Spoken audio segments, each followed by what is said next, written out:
Hello and welcome to today's video.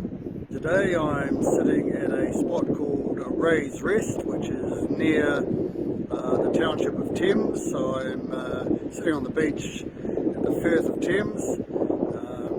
Way over to my right, just out of shot, is the Coromandel Peninsula, which is a very popular part of New Zealand, particularly during the holiday times. And it's early evening and I've got the sun streaming down upon me, and I've got a lovely fresh sea breeze towards me, just lovely to inhale the air of the evening, and that ties in with today's topic, which I'm going to speak about. It's going to be breath. And just to get started, just earlier on today, I was in Auckland and I went to a bay up there called Blockhouse Bay. Not a spot that I've been to before, but very beautiful little bay in the city of Auckland. And as I was sitting on the chair, I was approached literally by a magpie. He was only a few feet away from me on the grass. Then I looked over to my left hand side and there was another magpie. And then a third one turned up. And then behind me was a fourth one. So 4 magpies had appeared. And they have some significance in the spiritual world in terms of the colouring and the meaning that's given to them. The black and the white, which is reminiscent or just reflective of the light and the dark that I talk about a lot. Also the yin and the yang of the Chinese symbolism, which is the balancing, or the need to balance, and the feminine and the masculine balance required. They're also seen as a bridge between the physical and the spiritual world, and a reminder to listen to your intuition. There's a lot of meaning in there. There is I believe it's a nursery rhyme from Britain relating to the number of magpies you might see, and apparently 4 is reflective of a birth or a new beginning. So yeah, that was a little significant symbolism just earlier on today. And also just the birds from where I'm sitting, which is Ray's Rest. This is a spot where breed of bird godwits leave New Zealand from and travel on. I believe it's literally a non-stop flight all the way up to Canada, and they go via Asia for their migration, and then they come back here after that. So yeah, it's just the wonders of nature, how they can follow their instinct. So they have that inner knowing of where they belong, and I talk about that a lot as well. We all have our inner knowing, or inklings at time, that there's something more to life than perhaps what we've been taught or what's on the surface, and that perhaps to a level we have forgotten it. And it's part of the process, I believe, is to uncover that and remember where we came from, remember our divinity. That kind of ties into today's subject. We talk about breath, and obviously that's literally the first thing we do when we come into this physical incarnation, and it's the last thing we do when we leave this physical incarnation. So obviously it's of high importance, and throughout our life we're going to continue to breathe, whether it's consciously or subconsciously. And I just wanted to tie breath into my journey a little bit.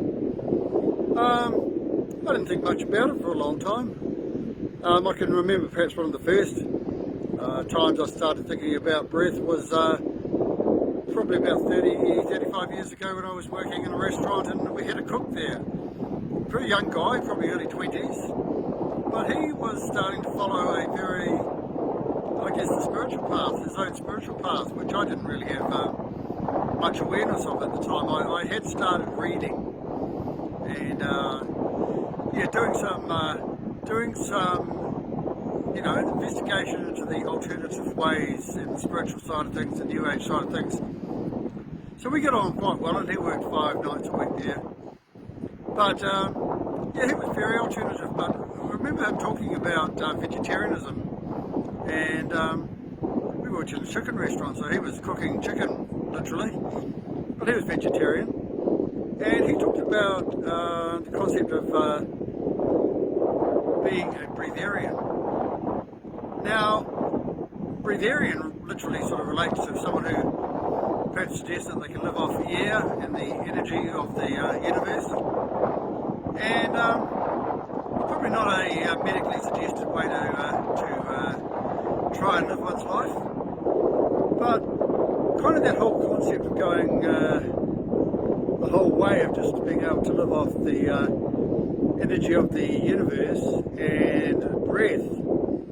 I can almost conceptually see how that could be the case, or at least to the level that breath and the energy that one receives from the universe can give one a substantial amount of the nutrition that one needs.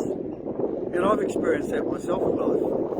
So anyway, I didn't think much, more about breath for a long time. I mean, I was starting to get into some meditations, just listening to tapes and doing my own meditations, and obviously in those breath was important.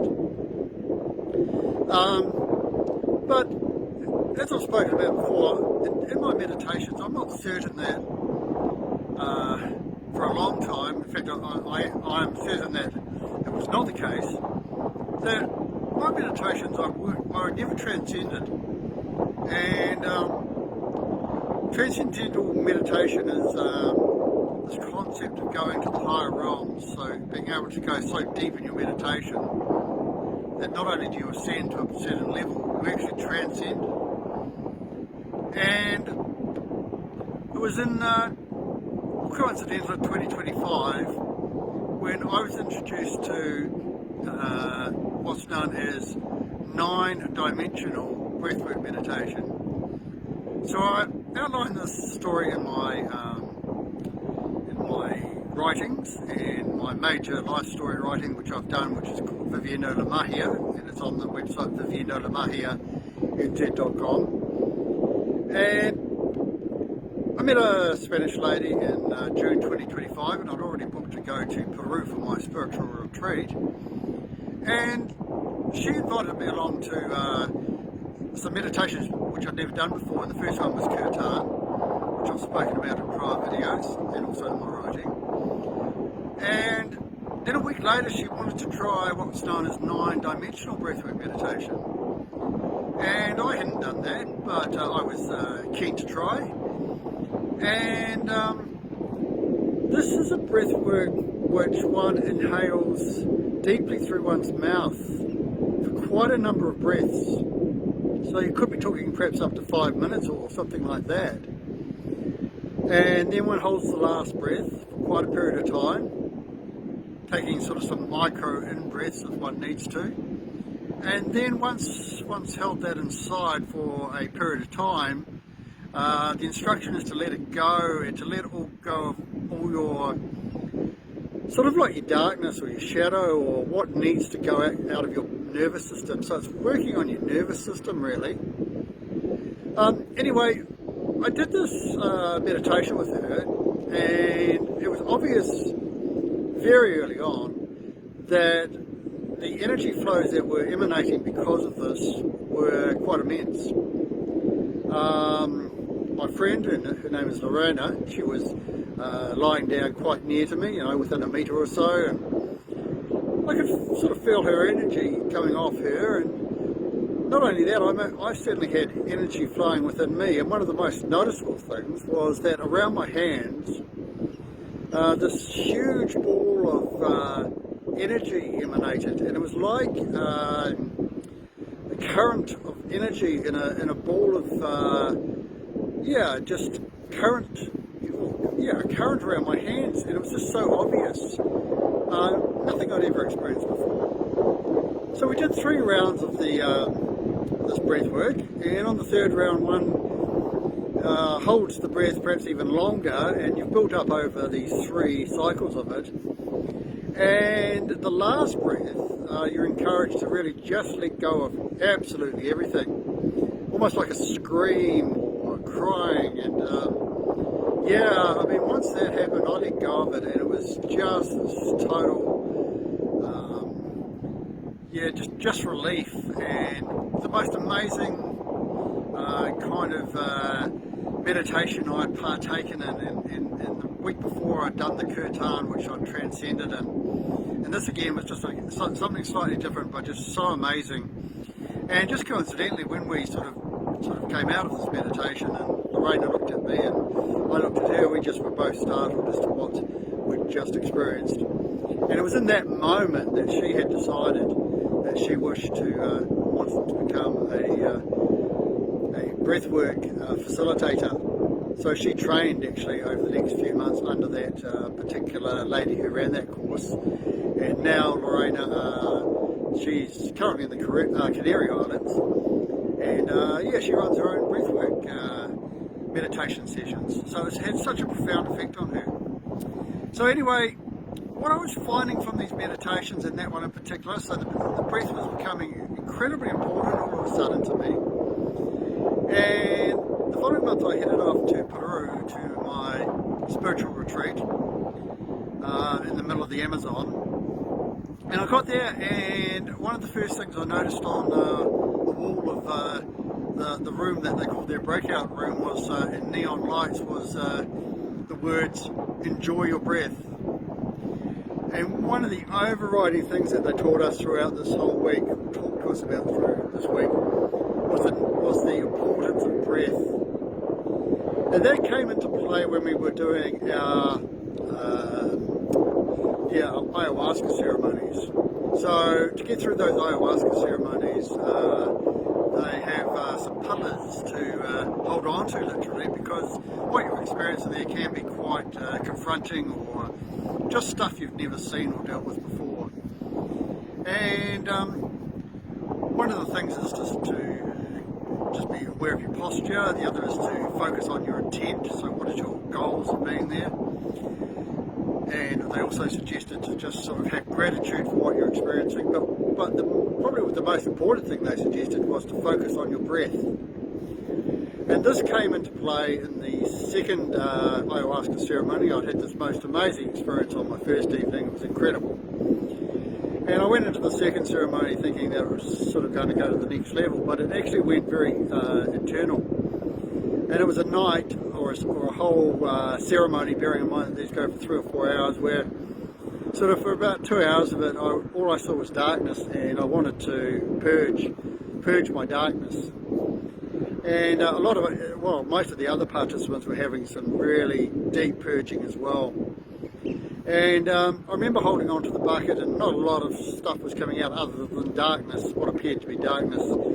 And I was emanating some noises, some words that were sort of indescribable words, I guess, and going into the bucket, amplifying it, no doubt, around the room. And I was holding on to that bucket, and I was asking the shamans in the middle through my mind, when is this going to end? And the message came back that it will end when it needs to. And you know, you're in the middle of it, and you have to get through it. And I remember at one stage, one of the facilitators came over and he tapped me on the shoulder and he just said, "Remember to breathe. Remember your breath." And I'm so glad he did that, because it reminded, I'd forgotten, you know, I was so immersed in my purge that I'd forgotten to focus on these pillars. And I focused on my breath, and it was everything. It just brought me right back to, I won't say a restful state, but just brought me back into the moment. So there's a word for the cosmic energy, or the universal energy, which is prana. And pranayama is the sort of the methodology or the practice of using your breath to draw in that energy. And yeah, I would say that the breath and the emphasis on the breath is so important in the spiritual journey. It's so good for your nervous system. It's just so good for you, and you're drawing in the universal energy if you're utilising it in these sort of correct manners or ways. So I've really got this sort of really huge new appreciation for air and breath. I mean, we probably take it for granted to a level because it's such an automated process of breathing. But when one learns to utilise breath for what it can bring to you, the changes are immense. During 2025, when I was experiencing these meditations, and a lot of the focus was on the breath and the energy that it brought to me and the ascension that it brought to me, I found that when I ended up going to the retreat, and one of my stated intents was to sort of enhance my spiritual ascension from that retreat, but I found that by the time I got there, I'd actually reached new levels anyway, and I put a lot of that down to the breath. So yeah, I could suggest that anybody who's interested in getting on a spiritual path, and perhaps the sooner one understands or sort of just looks more deeply into what breath can do for you in the whole process, it's kind of the better. I mean, as I say, took for so long, only until really 2025 to appreciate this. And now when I do all of my meditations, I have this really strong understanding as to why the guidance is to breathe, and what you're doing with that breath. You're inhaling the energy, and when you're expelling, you're really expelling the stuff that needs to leave you. So it's not just oxygen in and carbon dioxide out. That's maybe the surface level understanding of it from a scientific perspective. You're actually breathing in the energy, or you're breathing in the light, and you're expelling the darkness. Anyway, I'll leave it at that. I'll say thank you for joining me. I ask you to enjoy the rest of your day, and I'll continue making videos on my travels. Today I'll also ask you to enjoy your journey, and we will meet when we should.